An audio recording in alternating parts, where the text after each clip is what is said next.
曼城和皇马、阿森纳和拜仁欧冠就要决一死战了，这比赛啊说的有意思，甚至可以上升到赛区荣辱了，因为有可能西甲或者英超全军覆没。两场比赛胜负手在哪里？我们来进入今天的欧冠前瞻。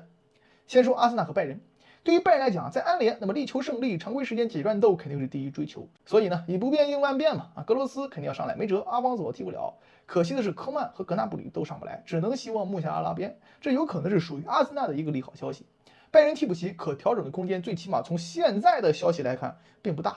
那么阿森纳呢？我觉得可以采用打曼城时候的战术安排，两个后腰，两个前腰，两个正牌边后卫。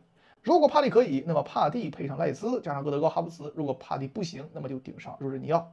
开场阿森纳可以尝试攻20分钟抢开局，没收获赶紧撤回来蹲坑，减少后卫失误的可能性。还是那句话，不要惧怕在客场打点球，这是机会。在安联蹲坑啊，一点也不丢人。就是打维拉那场球啊，不知道士气有没有受影响啊，包括体能上感觉也有点问题。而拜仁最近倒是休息的不错，单线作战又是安联主场，欧冠还是最后一根救命稻草。这比赛阿森纳要顶住啊，还是稍微有这么点难度的。那么皇马也是一样的情况，一定要带着打点球的决心去伊蒂哈德。皇马这场比赛其实还是蛮难的，楚阿梅尼停赛，你只能抬米利唐或者纳乔上来，两个人嘛，纳乔嘛是能力不行，米利唐伤刚好，状态未知，而对手德布劳内肯定出场，这样你中卫和后腰身前的空当必定会被疯狂利用，因为你也没有正儿八经6号位啊，只能卡马和克罗斯去打，所以收缩空间打反击，把点球大战涉及到比赛计划当中去。因为体能上，皇马赛程相对善良，这个是可以利用的点。你比赛时间拖得越长，曼城就越着急，他越急，你就越有机会。所以皇马稳住蹲住，抓住每一次防反机会，基本上是这场比赛的基本战略。贝林呢，甚至可以再往回撤一撤。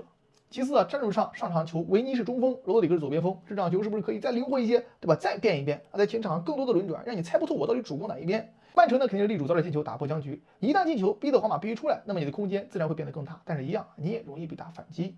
所以后场防守3-2-4-1如何保护两侧是一个问题。瓜迪奥拉表示呢，沃克肯定出场，是不是首发不一定。如果他能上，曼城的战术会更加灵活一些。但是归根结底，曼城还是要在进攻中多做文章。那么福登、德布劳内、碧玺、格拉利什、哈兰德的组合，我觉得效果会不错。看看瓜迪奥拉会不会这么使用。昨天的欧冠啊，相当精彩。今天看看这4支队伍能贡献出什么样的名场面。